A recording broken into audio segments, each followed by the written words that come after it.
Bonjour Monsieur Rafour. Bonjour. Alors, American Life a fait une étude en août 2008 et on constate que le deuxième usage quotidien sur le web des Américains, c'est la recherche en ligne.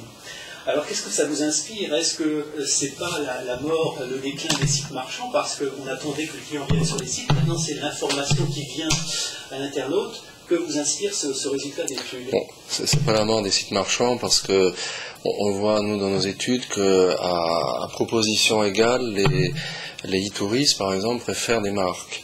Donc, par contre, l'entrée à l'information, effectivement, est complètement bouleversée. C'est-à-dire qu'on n'est plus du tout dans une logique, et dans le tourisme c'est particulièrement important, on n'est plus du tout dans une logique de brochure, de catalogue, c'est-à-dire on feuillette quelque chose qui est conçu, qui est prévu, qui est administré, où on sait la diffusion, le nombre, les photos, les contenus.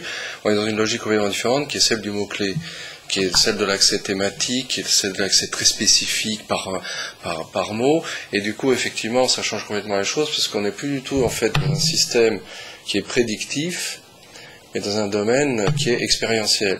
Ça, c'est vraiment une idée de fond, d'ailleurs, qu'on développe beaucoup dans nos recherches, et ça, c'est, je crois, c'est le principal changement. C'est-à-dire que tout site peut s'attendre, mais c'est pas la marge justement du site marchand, mais tout site peut s'attendre à ce que finalement sur n'importe quelle page de son site, il y a des gens qui arrivent par un mot-clé qu'ils ont exprimé, et d'ailleurs, le plus souvent, c'est pas un, mais par des 3-4 mots-clés à la suite, qu'ils ont exprimés dans les moteurs de recherche, qui deviennent effectivement des incontournables infomédiaires de l'information. Donc, oui, bouleversement de l'accès à des pages très spécifiques, à des contenus très spécifiques, sur lesquels justement les sites doivent être très très bons, parce que quelqu'un qui arrive finalement sur cette page-là, il faut qu'il puisse tout de suite retrouver quelle est la marque, chez qui il est, que propose cette marque, et peut-être revenir du coup à l'accueil et redécouvrir quelque chose. Donc c'est une logique complètement différente d'accès à l'information, qui n'est plus une logique, encore une fois, très construite,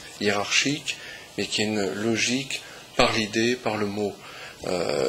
Et c'est vraiment un bouleversement énorme en termes de communication vis-à-vis du prospect ou du client. Alors, vous parliez de nouvel accès à l'information. Je voudrais vous entretenir du blog d'entreprise. Vous l'évoquez dans certains de vos écrits. Ce qu'on constate, c'est que le blog d'entreprise induit une nouvelle forme de relation client.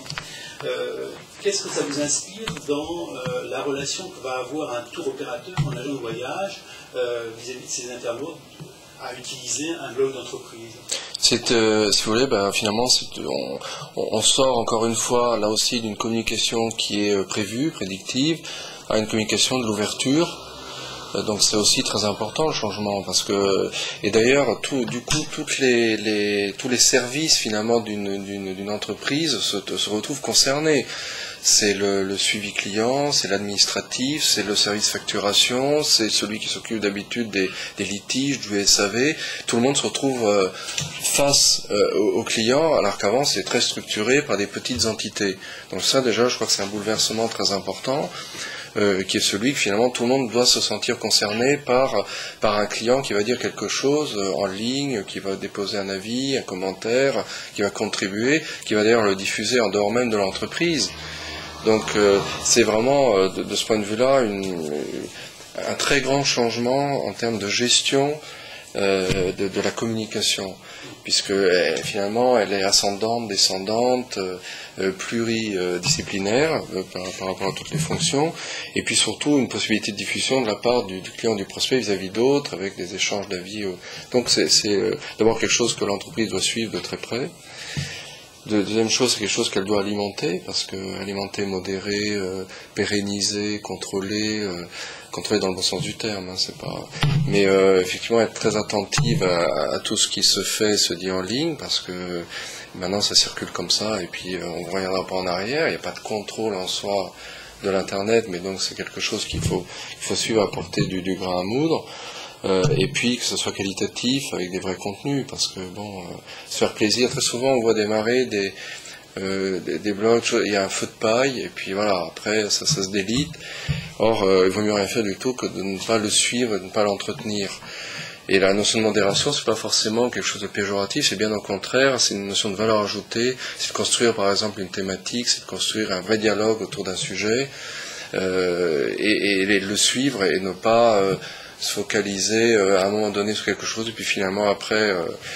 Alors pourquoi ça? Parce qu'effectivement on s'aperçoit là aussi qu'il y a une notion d'audience et que il y a une notion de taille critique finalement, hein, donc il faut qu'il y ait suffisamment de contenu à valeur ajoutée pour qu'on maintienne une audience et que cette audience elle-même amène des auditeurs et que ces auditeurs veuillent eux-mêmes contribuer parce qu'il y a l'audience, etc. Donc c'est un système itératif qui est quelque chose de, encore une fois, complexe puisqu'on est dans du temps réel, on n'est pas... par exemple, dans tout ce qui était médias, tout ce qui est toujours médias passifs, radio, télévision, presse, on est toujours dans un courrier des lecteurs, ou faire agir des gens en ligne qui sont filtrés et tout. Là, c'est différent. On est dans un système, Internet est un système complètement interactif et en temps réel. Donc ça demande une gestion beaucoup plus précise, plus affinitaire et plus je dirais, réactive face à tout ce qui peut se passer. Donc quelque chose qui demande beaucoup d'investissement, à mon avis.